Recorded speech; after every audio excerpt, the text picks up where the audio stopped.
Hi, this is Don Southerton and your weekly episode of Everything Korea. Let's go ahead and get started. This week we look at language, communication styles, and culture.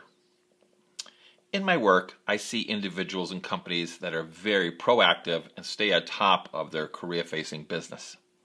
They take the initiative to constantly learn more, ask questions, and ensure their new team members, Western and Korean, are coached as well as their leadership mentored.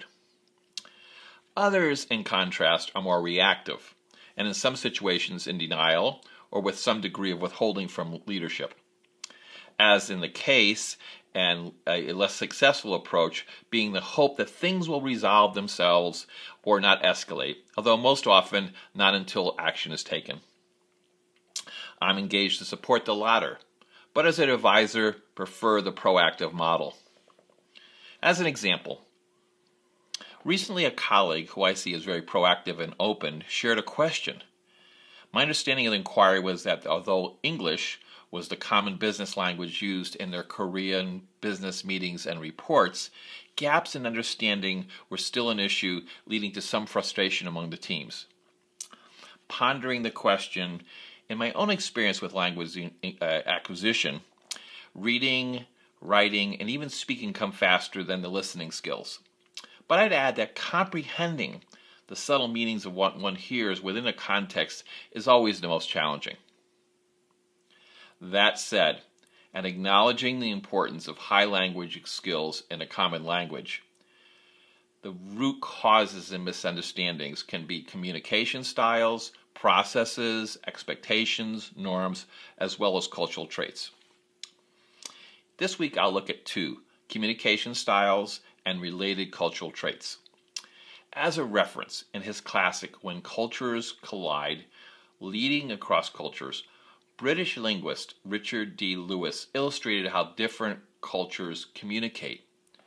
Lewis's work included a number of diagrams looking at many different countries. I've inserted 3 here.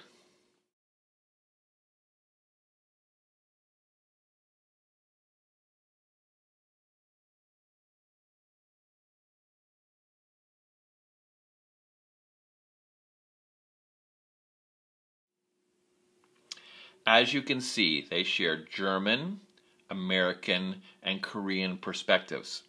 And as you can see, they all differ. All said, no one perspective is right or wrong, just different. In the diagrams, groups can hit an impasse. Frankly, my role over the years has been recognizing when one or both sides hit a bottleneck or deadlock, and then move the talks past that point. The point is that even though we are both using the same language, culturally, we probably communicate differently. More on this topic next week when I share some workarounds.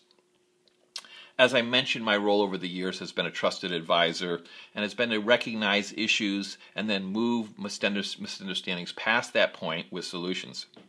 I'm always open to engagements, coaching, and mentoring.